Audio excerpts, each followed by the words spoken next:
FL Studio tutorial kan chun zo manga kan project na nong ber kha kan project na nong ber khan step sequence mangin hai hemi chini kan rem ta control s ka me wang liu liu ne hai lom chan chan mop mop bela kan tin nong ber kha hai tuna ken hai hemi ka song a om ta chen khi kan drum ren chin kha kan rem chin kha tuna chon hai ka zoom lo nga mouse scroll in kan ziu tong kha khi bar khat chau ka rem ta ni tuna khi ta khian drum ki ting chi chi khen rik du ilo rik ti du ta chawang chon hi hei ta hian tia heta po saya rem po thaya ni lo chon playlist that em chu playlist that em chu ta hian drum son a khanom tero hei drum son kan ram na kha choin playlist that em na chu khi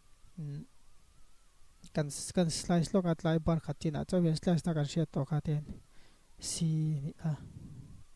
join i shortcut ki kallo ni chon heta mi hi off tur ka ti kha tian om lo tur tian om tur chon pi ka met lenga chon khi ta khian hei mi drum one ni ka select ka ta khidan abul chi tiang ka click wanga chain drum one kha kampo chin kha lo se lo sino si ka kat le lo pi ti lo po hian pi brush to liting draw to liten heavy ai drum one ni tiang ka left click se wanga ama sei zong che che hian hai tan tin rom paste don ta ni chon kan zoom out ta helai thleng hi ka wa ta chinango thian control s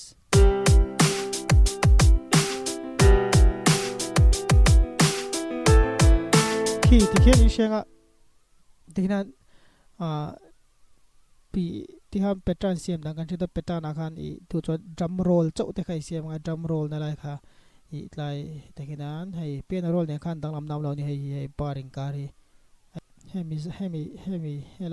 helai kara chau te hen drum roll khai i wasiam te ya chain hemi hiten i kat me nga i drum roll ka ta hen te ni pace tan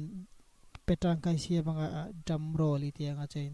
heta khan ten drum roll ti khalo banga i select ka chon ta hian ten drum roll kai sia mai don ni chain tu na tan chon ten ni lok se chain tikhian enge kan siam sa bass kan la siam tro bass guitar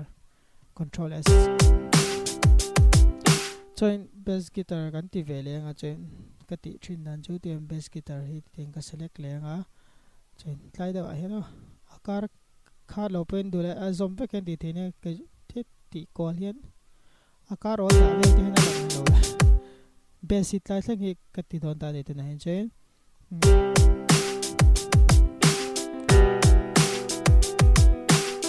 chen ka ti thin da job ki bass ki ten kan select to ta bass guitar je ta kan paste ta ki ka double click chon ki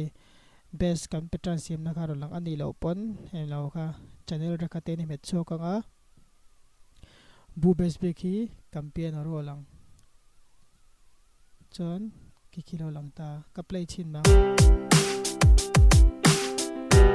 join hai hi ti dan chin yom ta shortcut method pakhat chu hei tlai hi piano hi ka double click anga piano roll a valu tang hei piano kha piano roll ni je chain hei hi ka shortcut method pakhat ve chu control in hei tlai a bass zong in mom hei zong hi ten control c ka tianga hei hi bass guitar ka tanga ma se kex lo kanga hi bu bass a hian hei bu bass a hian control v ka tianga thum ba ma control le up ka metanga c5 fa chawanga chain hetami ga ma mo lo ti kha nei tlai pani hi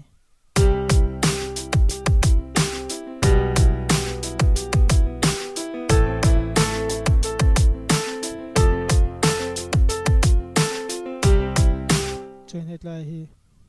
khi ka phunga ka paste khan ka zoom lo nga khian ta asen ni khi tikhen alor ta ni laklo da khian ki ti dan chin yoma ma se tu na tan chom pakhat chau ka ti thinga pak alt i metanga hi ka pat le banga khi align zon lo ta lt metanga i left click anga khi tikhian an don ta ni chuan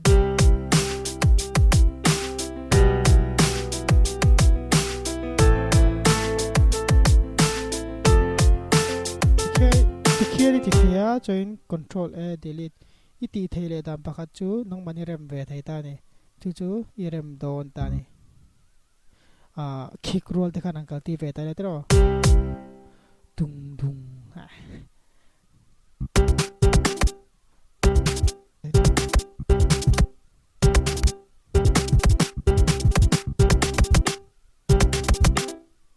tikhian kick ka chu control s ka met lo kan kick ka chu tikha ngai vek to ta chen tikhian I base bu ha dung da dong tikhian kal do ta che wang chen ki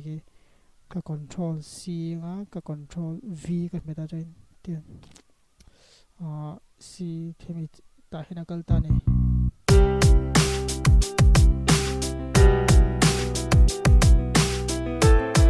chu minor a chen control V ka met le nga ka thil copy to ka tian a paste reng thei ne tikhian I text lo ka nga khoi chin mi karem o tikhian chen akal dang kha angai to ta ni chen ki mi full kher khen ti ngai lo hei tian ka pot te nga ka click zawa nga ama hi tian ka click zawa chen tian ki base kha kan rem don tuk tuk kha ngai lo ta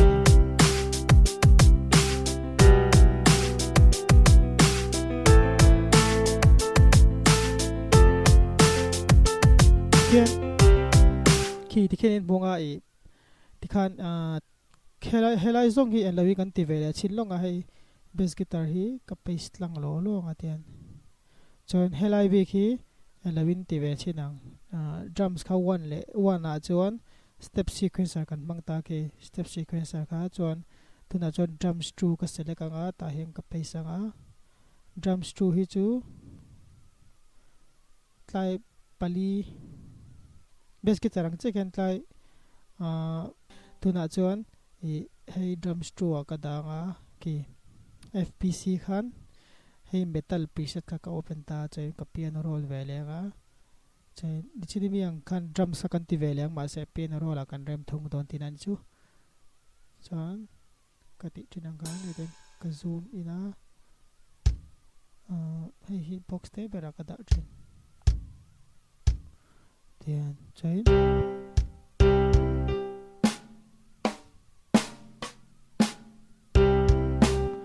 sino ki LT nen ka scroll a ki ka ti ring lock LT metanga chen ki mezona ki tiam kian LT metanga I mouse ka a ver thei kha ti ver chon ki a ring ina zoi thei ta ki iti ring du big te iti zoi du big te kha chen ki na hi chu kana ji ron thawa controls ki chu ka drum ram thina chu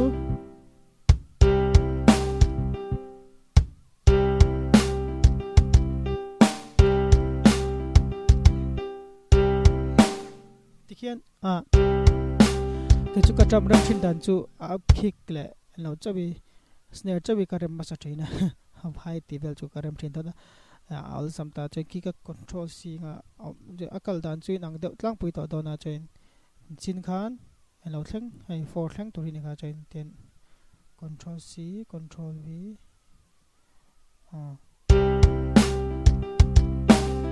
chanin hai he ki ka da ve che tong kan zoom in lo chen ka ti thin dang ka mo don chawa ki tikhian ka da control C control V ka metanga chen control le tlo side ka meta ki control C khite kan control page pe chon ki na ki o samta ni bonga ki tikhan ka rem zau de join kan chei zo don ta ni ta ai thi atopi kan open tir ve zo chinang o hi hat tha open ten lai hi one ni ka tlikanga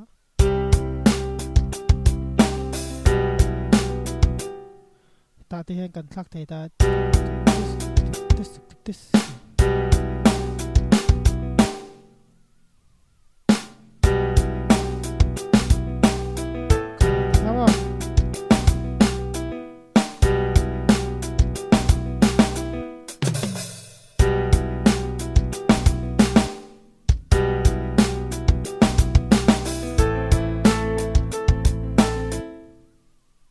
na ta ten control set ta toไปดิ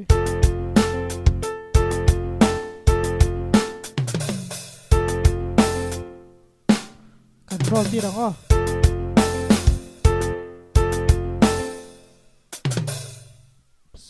sorry open ให้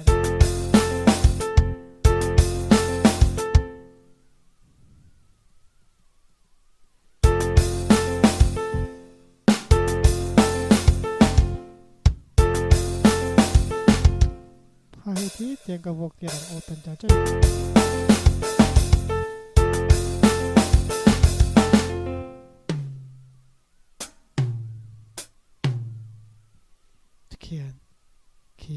Mizo ki karem ta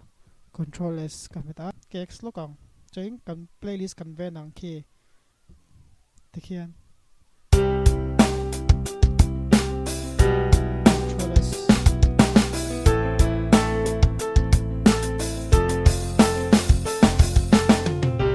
chain drum to hi ka left click zawanga chain tan ka click lenga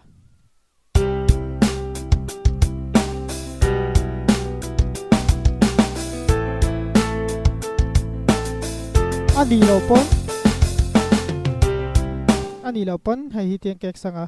hai ka pot tlo nanga chai drum ki hai enge kan lo chei le de ulek du ni pon tikhian ni khiti om top khian control c ka metanga control v ka metanga ki avai khan ka select ta chonin ama za tang che hi tia ka pati pheile chon hai tikhian in bunga chain ta ti han tian ta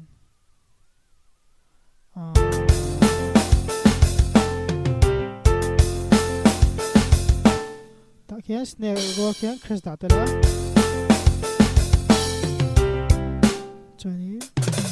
ta khian khres da le ta la lu na ka ti khan che them em ti da ba ti khan che them ka ringa chain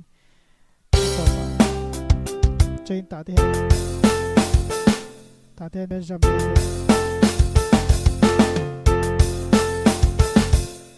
ta te nei arol kha kan thak te thei ta ni top na to ta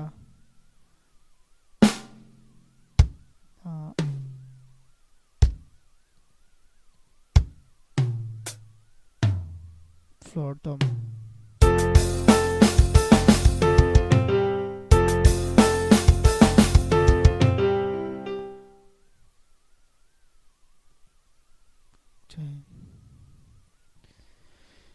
khan in she thiam ka ring chain te khinan hi hei lai te hi heta local non don ta tikhinan i hlasiam khan ta se khi tikhen khating chem piano ro lang cheng khi control nen left click in te kan select control c ka metanga v ka metanga chuan khi tikhen ka zoom vakanga khi amil lawang chi khi ting hi tian po sik san han tur alo silo ni pon lt nen ani kha tian lt nen hei free da win tik lag lo de wa tiam ni pon lt nen tian tikhian ning ka she tikhian tan siam khi to he mai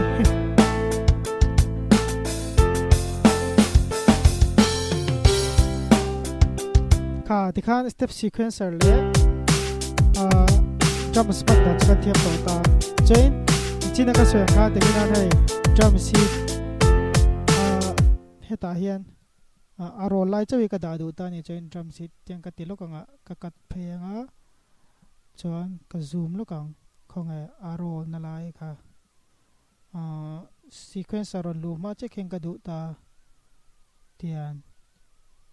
chain hemi hi sequencer ki tiang ka pot phei be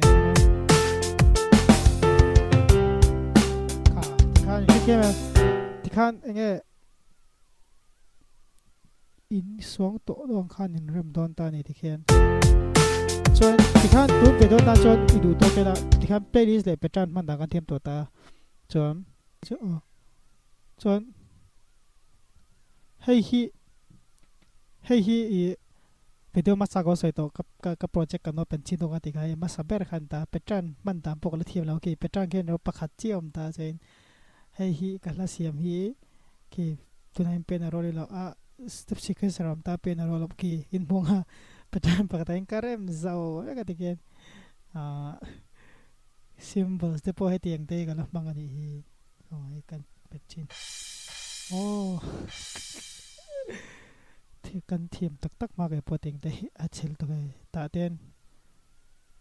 drums các kỳ các ắt lúa những cái ram pop mày ho chơi beta à playlist chỉ có mang về cái mà sẽ khi playlist mình đang cái là thiểm rồi à năng ní chú khai thiểm bị cái tụi gospel là light up the world chú chú ari để cho truyền chú bảo cho anh thì con thì Petran on some này sẽ tông cái chuyện tiền Petran bắt đầu cái em sau từ nào cho anh cái chuyện tổ biết lâu ta thì con tại series zero là video là cái bộ liền cho anh video là cho anh mixer cái mình cần gì hay tao đã quên mixer khi cái là mang thiệp mất tục rồi cho drum routing te kan zero chawanga chen vocals khoi dan ti te effects te kan zero chodon ne chen tum video na chon du tok potila ka video te melo sang fine lom tu ko shit mol che chen melo subscribe mo melo share sak kula video te hi ti khan midang ten lo trang kai pui ve ta ken chei te ta chon du tok potila chen ko lo me in zawai chung si le ngom ko lo me